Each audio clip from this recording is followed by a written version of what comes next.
धीमी हवा की आवाज, दरवाजे की चरमराहट। धीमी, डरावनी आवाज में कहते हैं, कुछ खिलौने बच्चों के खेलने के लिए नहीं, बल्कि किसी अधूरी आत्मा के वास के लिए बने होते हैं। आज की कहानी है लबुबू डॉल की, एक ऐसी गुड़िया जो देखने में प्यारी थी, लेकिन उसकी मुस्कान के पीछे छुपा था एक खौफनाक राज। बारिश की आवाज, ट्रक के ब्रेक की ध्वनि। रिया और उसकी मां नए घर में शिफ्ट हो रही थी। रिया 10 साल की, मासूम और गुड़ियों की दीवानी। सामान खोलते हुए रिया को एक पुराना बॉक्स मिला जिस पर धूल जमी थी और उस पर लिखा था डू नॉट ओपन। धीमी सांसों की आवाज। रिया ने बॉक्स खोला, अंदर थी एक छोटी सी प्यारी गुड़िया लबुबू डॉल। उसकी आंखें शीशे की तरह चमक रही थी और होंठ पर थी एक हल्की मुस्कान। रिया गुड़िया से खेलने लगी। हर रात वह उससे बातें करती जैसे वह उसकी सबसे अच्छी दोस्त हो। रिया धीमी आवाज में, लबुबू तुम मुझसे बात क्यों नहीं करती? धीरे से गुड़िया की हंसी ही। रिया डर गई। उसने सोचा शायद उसे भ्रम हो रहा है। लेकिन अगली सुबह माँ ने देखा, रिया अपने कमरे में नहीं है और लबुबू डॉल उसके बिस्तर के बीचों बीच बैठी थी। उसके गाल पर किसी बच्चे के हाथ के निशान थे। घर में अजीब आवाजें आने लगी। दीवारों पर छोटे छोटे हाथों के निशान, रात में खिलौनों के गिरने की आवाजें।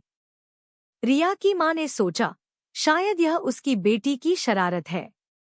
लेकिन एक रात उसने देखा रिया सो रही थी और लबुबू डॉल खुद बिस्तर से उतरकर चल रही थी।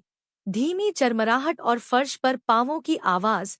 अगले दिन मां उस गुड़िया को मंदिर ले गई। पंडित ने गुड़िया देखते ही कहा, इसमें किसी मृत बच्चे की आत्मा कैद है, यह खिलौना नहीं, श्राप है। पंडित ने बताया 3 साल पहले एक बच्ची इस मोहल्ले में मरी थी, उसका नाम भी रिया था। वह गुड़िया उसी की थी। मरने के बाद उसकी आत्मा उसी खिलौने में बंध गई थी। धीरे धीरे रिया का चेहरा बदलने लगा। वह कम बोलने लगी, घंटों लबुबू से बातें करती। उसकी आंखों में वही चमक आने लगी जो उस गुड़िया की थी। माँ, कंपती आवाज में, रिया क्या हुआ बेटा, तुम ठीक तो हो? रिया धीरे से बोली, माँ अब मैं अकेली नहीं हूँ, लबुबू हमेशा मेरे साथ रहती है। उस रात माँ ने तय किया वह गुड़िया को जला देगी।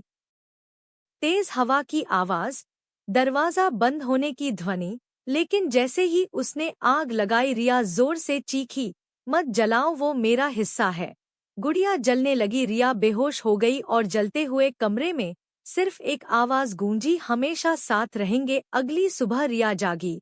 सब कुछ सामान्य था। माँ ने सोचा सब खत्म हो गया।